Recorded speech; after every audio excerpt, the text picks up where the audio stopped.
ಇಂದೇ ಡೌನ್ಲೋಡ್ ಮಾಡಿ ಮತ್ತು ನಿಮ್ಮ ನೆಚ್ಚಿನ ಶೋಗಳನ್ನು ಆನಂದಿಸಿ.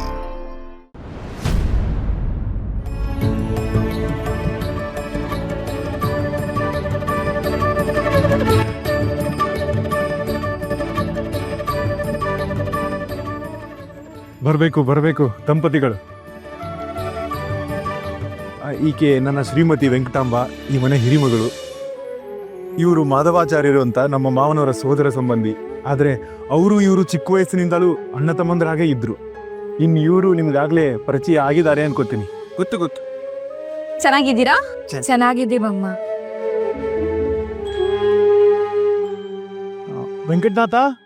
ವೆಂಕಟನಾಥ ಬಂದೆ ಬಾವಾ.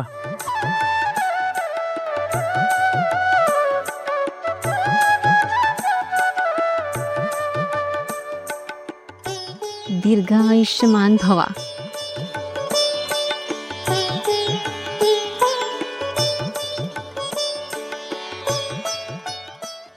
ಇದ್ಯಾಕೆ ಹಾಗೆ ನೋಡ್ತಾ ಇದ್ದೀರಾ? ದಯವಿಟ್ಟು ಹಿಂದೆ ನಡೆದದನ್ನೆಲ್ಲ ಮನಸ್ಸಲ್ಲಿ ಇಟ್ಕೋಬೇಡಿ. ನಿಮ್ಮ ವೆಂಕಟನಾಥ ನಮ್ಗೆ ಮನಸ್ಪೂರ್ವಕವಾಗಿ ಇಷ್ಟ ಆಗಿದ್ದಾರೆ.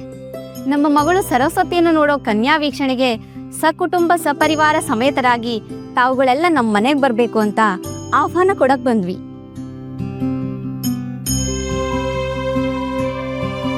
ತಗೊಳ್ಳಿ.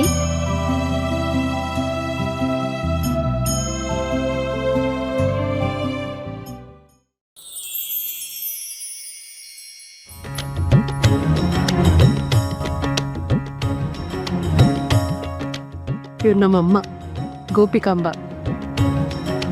ಇವರು ನಮ್ಮ ಅತ್ತೆ ಸೀತಾಬಾಯಿ. ನಿಮ್ಗಳ ಬಗ್ಗೆ ನಮ್ಮ ಶ್ಯಾಮ್ ಭಟ್ರು ತುಂಬಾ ಹೇಳಿದ್ದಾರೆ. ಮೊದಲನೇ ಸಲ ಬಂದಾಗ ತಮ್ಮನ್ನ ಭೇಟಿ ಮಾಡದೆ ಹೋಗ್ಬಿಟ್ವಿ. ಅದು ನಮ್ಮ ತಪ್ಪು, ಕ್ಷಮಿಸ್ಬಿಡಿ.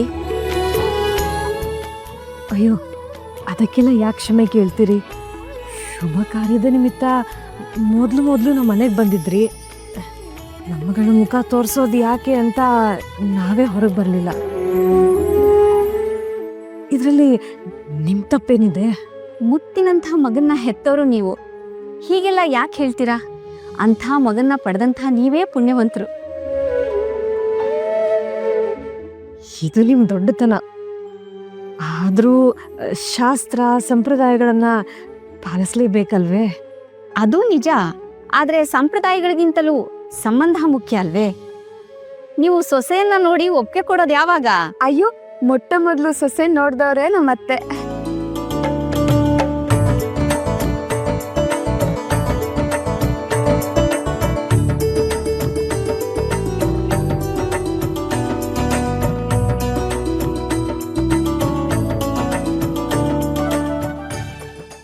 ಅವಳು ಯಾವಾಗ್ಲೂ ಹೀಗೆ ನೋಡಿ. ಅನ್ಯಾಯ ಕಂಡ್ರೆ ಸಹಿಸೋದಿಲ್ಲ. ಸುಳ್ಳು ವಂಚನೆ ಆಗಿ ಬರಲ್ಲ. ಕಷ್ಟದಲ್ಲಿರೋರ್ನ ಕಂಡ್ರೆ ಕಣ್ಣೀರಾಗ್ಬಿಡ್ತಾಳೆ. ನನಗಂತೂ ಸಾಕಾಗೋಗಿದೆ. ಅಂತ ಗುಣ ಇರೋದು ಅಪರೂಪ ಅಲ್ವೇ? ಸಂತೋಷ ಪಡಬೇಕಾಗಿರೋ ಗುಣಕ್ಕೆ ಸಂಕಟ ಯಾಕೆ? ಹೆತ್ತೋರ್ ಸಹಿಸ್ಕೋಬೋದಮ್ಮ. ಆದ್ರೆ ಗಂಡನ ಮನೆಗೆ ಹೋದ್ಮೇಲೂ ಹಾಗೆ ನಡೆದುಕೊಂಡ್ರೆ ದೂರೋದು ಹೆತ್ತೋರ್ನೇ ಅಲ್ವೇ? ಅಯ್ಯೋ, ನಮ್ಮ ಮನೇಲಿ ಆ ಸಮಸ್ಯೆ ಬರೋದಿಲ್ಲ ಬಿಡಿ. ನಿಮ್ಮ ಮಗಳ ಆ ಗುಣನೇ ತುಂಬ ಹಿಡಿಸಿದ್ದು. ಈಗ ನನಗೆ ನಿರಾಳ ಆಯ್ತು. ಅವಳು ಧಾರಾಳ ಗುಣವನ್ನ ನೀವು ಮೆಚ್ಕೊಂಡ್ರಲ್ಲ. ಉಳಿದಂತೆ ಅವಳು ಅಪರಂಜಿ. ಒಟ್ನಲ್ಲಿ ಹರಿವಾಯುಗಳ ಇಚ್ಛೆಯಂತೆ ಎಲ್ಲ ಸುಸೂತ್ರವಾಗಿ ನಡೆದ್ರೆ ಅಷ್ಟೇ ಸಾಕು.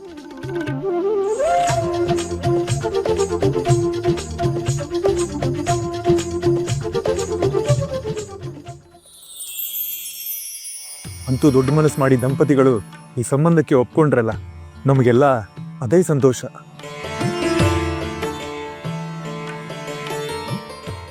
ಋಣಾನುಬಂಧನ ತಪ್ಸೋಕೆ ಯಾರ ಕೈಯಿಂದ ಆಗುತ್ತೆ ಹೇಳಿ? ಸೂತ್ರಧಾರ ಅವನು. ನಾವೆಲ್ಲ ಬರೀ ಪಾತ್ರಧಾರಿಗಳಷ್ಟೇ. ಹೌದು. ತಾವೆಲ್ಲ ದೊಡ್ಡ ಮನ್ಸು ಮಾಡಿ ಕನ್ಯಾ ವೀಕ್ಷಣೆಗೆ ಬರಬೇಕು. ತಾವ್ ಯಾವತ್ ಬರ್ತೀನಿ ಅಂತ ಹೇಳಿದ್ರೆ ನಾವು ಸಿದ್ಧತೆ ಮಾಡ್ಕೊಳ್ತೀವಿ.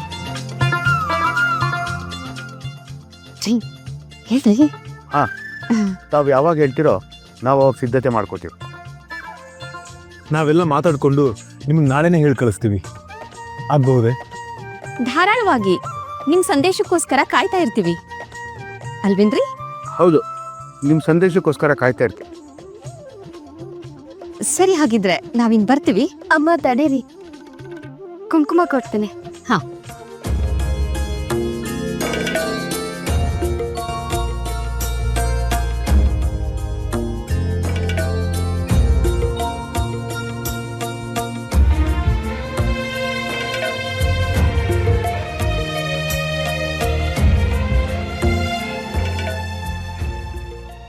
ಸರಿ, ಹಾಗಿದ್ರೆ ನಾವಿನ್ನು ಬರ್ತೀವಿ ರೀ. ಹೊರಡಲ್ವಾ? ಹಾ. ಹಾ.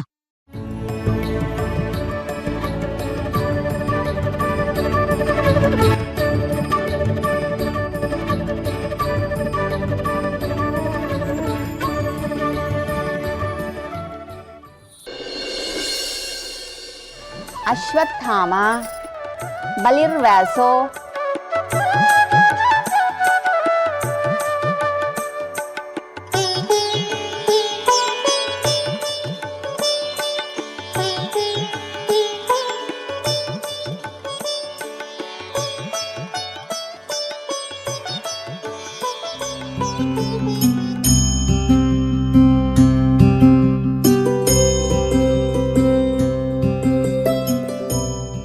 ನಾನು ಸ್ವಲ್ಪ ಪೇಟೆಗೆ ಹೋಗಿ ಬರ್ತೀನಿ.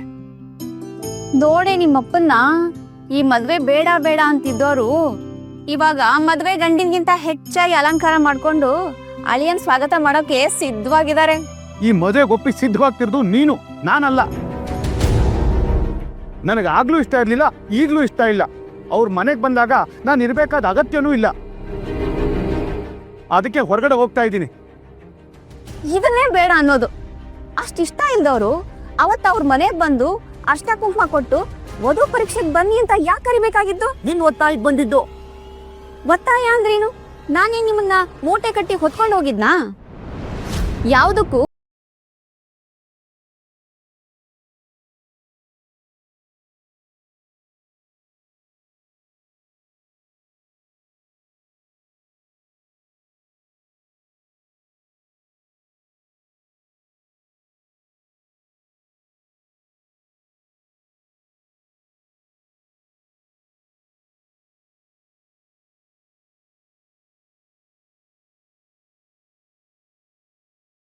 ಬಂದ್ಮೇಲೆ ಮರ್ಯಾದೆಯಿಂದ ನಡೆಸ್ಕೋಬೇಕು.